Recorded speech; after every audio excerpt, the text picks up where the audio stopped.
أهلا وسهلا البنات، وش راكم؟ إن شاء الله تكونوا كامل بخير وفي صحة جيدة يا رب.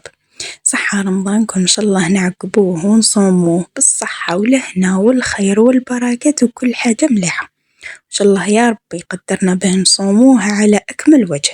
جيتكم اليوم بالوصفة تاع طاجين الحلو، والله كما يقولوها ناس الولايات منا ومنا، الحم الحلو على طريقة ماما. وش نقولكم، يجي من يديها عسل معسل، والله وحدة البنة ما يتشبع. نبداو بسم الله. واش دارت في بوبيطة كما نقولوا احنا سطايفية، دارت طريف نتاع زبدة مع طريف نتاع فيون داشي. شوفوا ما تكتروش، كمية قليلة برك، ماشي شرط ديروا كمية كبيرة. دارت رشة ملح وحطتهم يتقليو. من جهة أخرى كنت رنخت أنايا الأناناس المجفف في ماء يكون عادي من الحنفية، وعين بقرة كنت رنختها في ماء سخون هي وزبيب، مع عود تاع قرفة ونجمة الأرض وريشة تاع رند. هاني وصيتكم العين بقرة والزبيب شمخوهم في ماء يكون شوية دافي سخون، إلا الأناناس خليوه مرنخ في ماء يكون عادي. وعندي لهنا التفاح نقشره ونديره معاه، وعندي أيضا كاس سكر. نروح للبوبيطة تاعنا، واش زادت فيها؟ زادت فيها شوية تاع بصل، ربع حبة صغيرة. شوفوا كي أصغر حبة عندكم نحيو منها ربع، ما تكثروش بزاف لأنه من بعدها رايحين نوليو نحيوها. خليوها تتقلى مليح مليح. شوفوا كيفاه ولات هذيك البصلة ذبلت مرة. بعد ما تذبل هذيك البصلة نحيتها، ما تخليوهاش وقت تخليوها إلا إذا درتوا البصلة مرحية كما نقولوا احنا ما ثم اللي تخليوها. أما لهنا نحيتها ماما، نحيتها ما حبتش تخليها. بعد ما نحيت البصلة فرغت كاس السكر. شوفوا البنات، السكر ماشي شرط تخليوه يتقلى ولا يتكرمل، ولا مباشرة كي تفرغوا كاس السكر زيدوا عليه 2 كيسان ما. سمعتوا؟ كاس سكر ب2 كيسان ما. نفس الكاس اللي كيلت لكم به السكر كيلت به الماء. بعد ما دارت الماء زادت ريشة الرند وعود القرفة ونجمة الأرض. القرفة راهي عود واحدة، أنا برك قسمتو على 2 مع 4 ولا 5 حبات طيب. هذو ثاني ما تنساوهمش، شمخوهم مع زبيب كيما حطيتو لكم قبيل، وزيدوا على راس المغرفة قرفة بودرة على جال على جال تباه تمد اللون.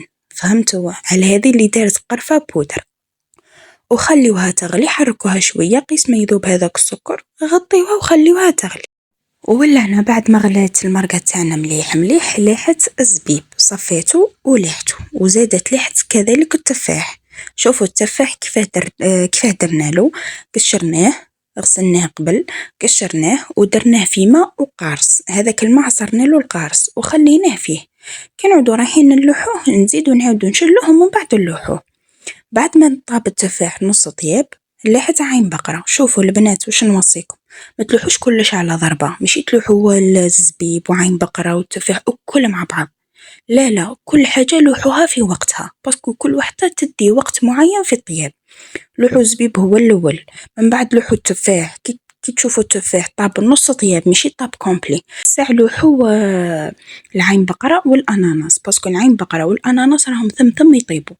ولو كان طيبوهم بزيادة من بعد عين بقرة كي تهزوها شغل تولي تتحل في المرقة تاعكم، تولي تذوب بزاف وتطيب بزيادة. غطيو المرقة تاعكم وخليوها تطيب في عقلها، من ذاك هكذا ساعة على ساعة حركوها تحريكة خفيفة برك. شوفوا كيف أنا نحرك غير من الجوانب على جلوه به ما تتفتتليش حبة التفاح، بحبة العين بقرة كذلك ما تفزدليش، ويقعد لي كلش على حبة. كيفاه تعرفوه باللي طاب ولا لا؟ جيبوا مغرفة هكذا هزوا المرقة وشوفوها، إذا عدت لاصوص خاطرة أي تبان لكم بركاوها، وإذا ما زالت خفيفة كيما أنا عندي لهنا راهي ما زالت خفيفة غطيوها. وشوفوا كيفاه غطيتها، أني ما غطيتش كومبلي، خليوها شوية عريانة باه تختار لكم المرقة. ولا هنا كي طيب المرقة لوحوا شبح الصفرة تاعكم. شوفوا شبح الصفرة راني خدمتها أنا بيديا، لوحوها 5 دقايق وطفيو، من فوق 5 دقايق ما تزيدوش، لو كان تزيدوا فوق 5 دقايق راهي تذوب لكم. وكلمسة أخيرة زادت ملعقة كبيرة نتاع مزهر أو يمدلها واحد البنة روعة روعة روعة. وهكذا يكون الطاجين تاعنا واجد. غطيته وطفيت عليه وخليته جا واحد الطاجين. شوفوا لي الله يبارك، الصورة وحدها راهي تعبر. بنين بنين بنين، على قد ما نقولكم بنين قليل فيه. جربوه بهذه الطريقة وردوا لي بالخبر. كل حاجة تطيب في وقتها، كل حاجة تجي على حبة، شهيتكم في الجنة.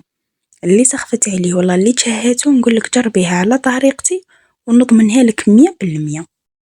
وشوفوا لي هذا المنظر اللي حفزكم بيه تنوضوا دوك في الحين ديروه. اللي انا حبيت نقسم معاكم شبح الصفرة كيفاه راهي طرية، على هذه اللي قلت لكم ما تخليوهاش تغلي فوق 5 دقائق، سينو راهي تذوب لكم تجي بنينة بنينة كي العسل. وذاك وصلنا لختام الفيديو، ما بقى لي غير نقولكم الى الملتقى مع فيديوهات اخرى، وما تنساوش تجربوا لي هذا الوصفة اللي اكثر من رائعة.